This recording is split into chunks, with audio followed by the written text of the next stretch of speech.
I've just noticed that I had spent some time in the field working closely with physicians and patients, but I've just remembered how they could feel, and it was great to hear their voice again, the patient and the physician voice.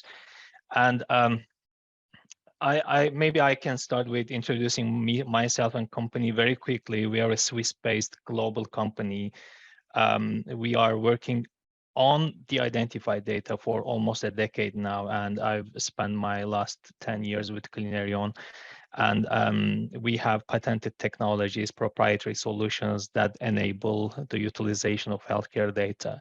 So I'll be representing an industry view here as an intermediary, which I can position myself and my company. I will put the spotlight on life science, academia, and citizen ecosystem.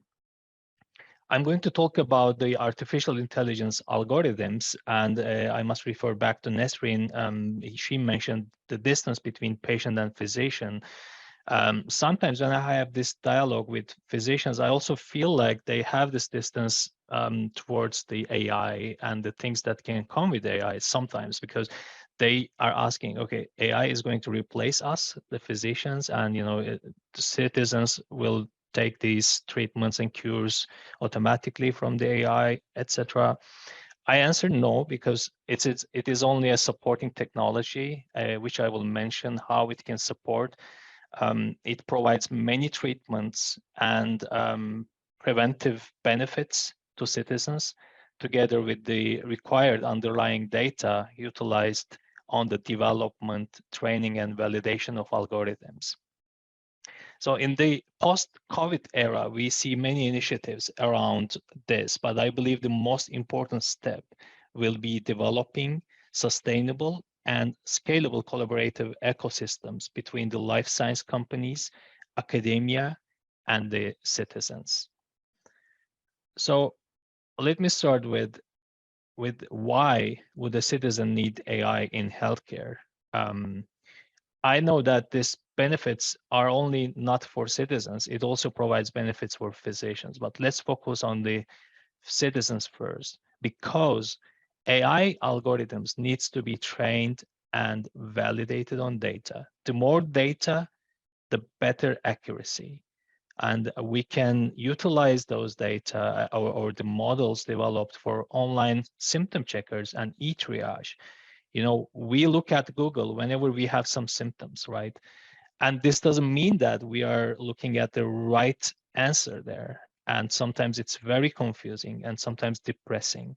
So we really need well-trained AI solutions that can help us to plan our next steps in our treatment. Another important use of the AI is the early detection of diseases and starting the preventive treatment. What does it exactly mean? AI can predict let's say, chronic kidney disease like 5 years before it happens, or before it becomes or comes to a critical stage. And AI algorithms can signal to flag these high-risk patients before reaching a critical stage, which might cause loss of an organ or can be even deadly. Again, chronic kidney disease, heart failure are the top two disease areas that I've been interested in, but there are endless use cases on this.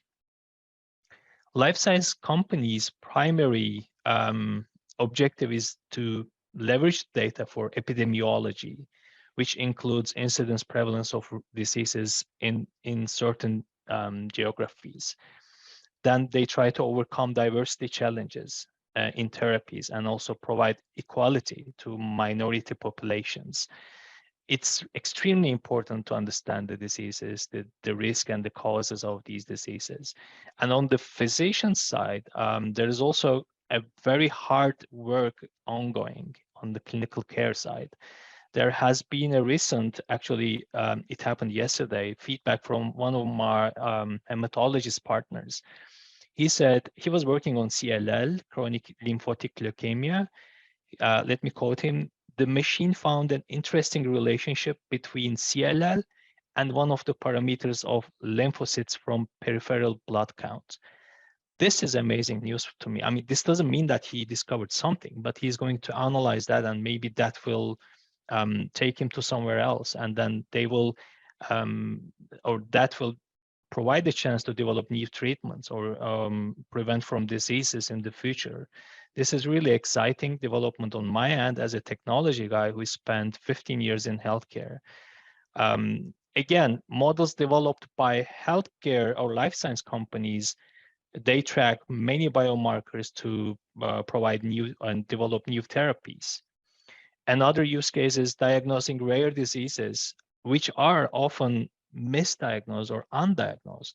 So we can understand maybe potentially those cohorts found in the databases could have these different rare diseases which were not unfortunately identified by their GPs or their physicians, which are not experts in those rare disease areas.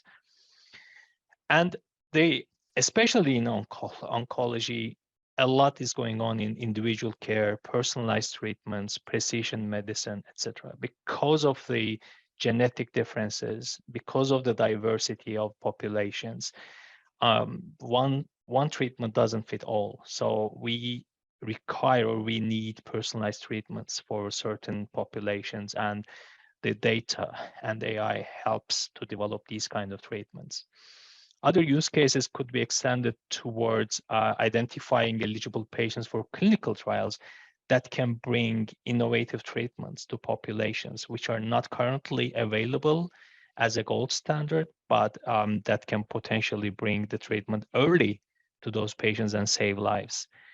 And another use case is creating synthetic control arms and speeding up the new therapy development by maybe getting rid of the placebos in those trials and utilizing the data for as a control arm for the experimental setting. Again, there are many other use cases. I don't want to even go to the commercial or treatment cost benefits of these kind of solutions, especially on the payer side. It could be insurance companies, but mostly the government reimbursing agencies. AI with all these developments here can provide extreme savings to those agencies. When we talk about AI, there are standards, there are privacy ethics concerns, and then there are limited solutions developed to overcome these challenges. And again, you don't want to develop a single solution that works somewhere and somehow it is forgotten afterwards. We want to create scalable and sustainable solutions by also, keeping the privacy and ethics concerns in mind and overcoming the standards across different countries. And with this, one of the challenges in the past before COVID, you can see here the use of electronic data for clinical investigations and industry guidance from the FDA. And then we can see EMA publishing the data use around new drug developments. And then we see this European health data space. So even before GDPR, no one knew about their boundaries. And with GDPR and also with these guidelines and guidances, we are now more informed. These are not blocking the new therapies or new technology developments, but they are actually enabling this. And it has changed the world. So after the COVID, we have seen a lot of partnerships across the world. Sponsors which are using the data for evidence-based research and publications and to creating actionable insights from this data started working with healthcare organizations and also providing benefits to healthcare organizations and with intermediary solutions that enable maintenance of those innovative platforms and enabling the collaboration.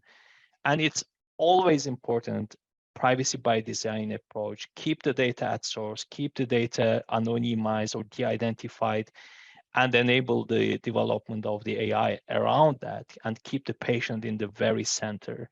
So it's truly important to have the bridge between the industry and an academia that understands both languages. you.